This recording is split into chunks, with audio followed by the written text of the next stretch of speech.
এই যে রমজান মাস সামনে আসে, দেখে নিয়েন বহু ব্যবসায়ী তাহাজ্জুদ পড়বে, তারাবিও পড়বে, মসজিদে গিয়ে ফটর ফটর করা শুরু করবে, লাইট নাই কেন, এসি নাই কেন, ফ্যান চলে না কেন। বড় বড় কথা, সারা বছর তো মসজিদ আসে নাই, তারাবি নামাজে আসবে। আবার দেখবেন অনেকে সারাদিন তো মসজিদ নাই, জুমার দিনে যায়, জুমার দিনে গিয়ে বলে ইমাম সাহেব ওটা করেন নাই কেন, এই মুয়াজ্জিন সাহেব এটা করেন নাই কেন। আছে না এমন লোক? এই শ্রেণীর মানুষ আছে দেখবেন, এরাই ফটর ফটর বেশি করে রমজান মাসে। রমজান মাসে দেখবেন নামাজে তারাবিও পড়বে, মাপেও কম দিবে। এরকম লোক আছে না? মাপে যারা কম দেয়, এই পাপের কারণে সমাজের মধ্যে দুর্ভিক্ষ নেমে আসে। আমাদের অর্থনৈতিক অবস্থা এমন জায়গায় দাঁড়িয়ে আছে না, দুর্ভিক্ষ যদি চলে আসে অবাক হওয়ার কিছু নাই। দুর্ভিক্ষ চলে আসলে আপনার অবাক হতে পারেন, আমি অবাক হব না। এমন একটা জায়গায় দাঁড়িয়ে আছে, এমন একটা জায়গায় দাঁড়িয়ে। এবং রমজান, এই রমজান মাসে এমনি তো দ্রব্যের দাম বেড়ে যায়, এবার যার কি হবে আল্লাহ ভালো জানে। আমার মনে হয়, আমার ভয় হয়, একদম নিম্নবিত্ত মানুষ যারা এবার রোজা রেখে ইফতার যখন করবে তখন হাত তুলে আল্লাহর কাছে বদদোয়া করা শুরু করবে।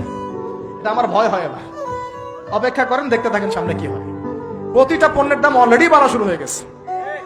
কিছু কিছু বৈশ্বিক কারণ আছে, এগুলোর কারণে যেমন বাড়ছে, আবার কিছু কিছু আমাদের নিজস্ব মানব সৃষ্ট কারণ আছে, এই কারণেও বাড়ছে।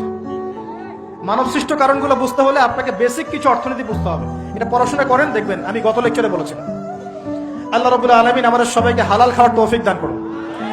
সমাধান কি তাহলে? সমাধান হচ্ছে অপচয় কমাতে হবে। 5টা খেজুরে ইফতার হয়ে গেলে 6 নম্বর খেজুর দান করে দেন, 6 নম্বর খেজুর দান করে দেন। সদকাগুলো বেশি বেশি বাড়িয়ে দেন। এই যে মানুষগুলো খেতে পারবে না, ওদের ঘরে ঘরে গিয়ে ইফতারগুলো পৌঁছে দেন, মাসের বাজার করে দেন।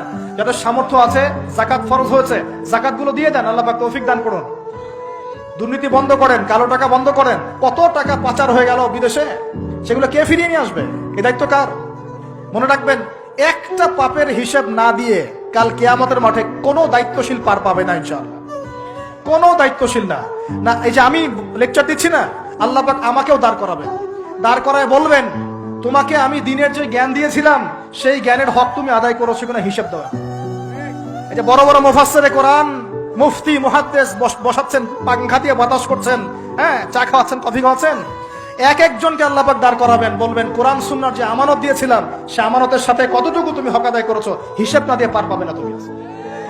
ফাইজলামি মনে করেছেন নাকি দিনকে? ঠিক একই ভাবে সমাজের, রাষ্ট্রের দায়িত্ব আল্লাহ পাক যাদেরকে দিয়েছেন, এক একজন ব্যক্তিকে আল্লাহ পাক দাঁড় করাবেন। দাঁড় করে জিজ্ঞাসা করবেন, কোন কোন জনগণের কোন কোন হক তুমি নষ্ট করেছো, কার কার হক দিয়েছো, কার কার দাও নাই, সবার সামনে হিসাব দাও, তারপর জান্নাতে যেতে পারবে। এত সহজ না।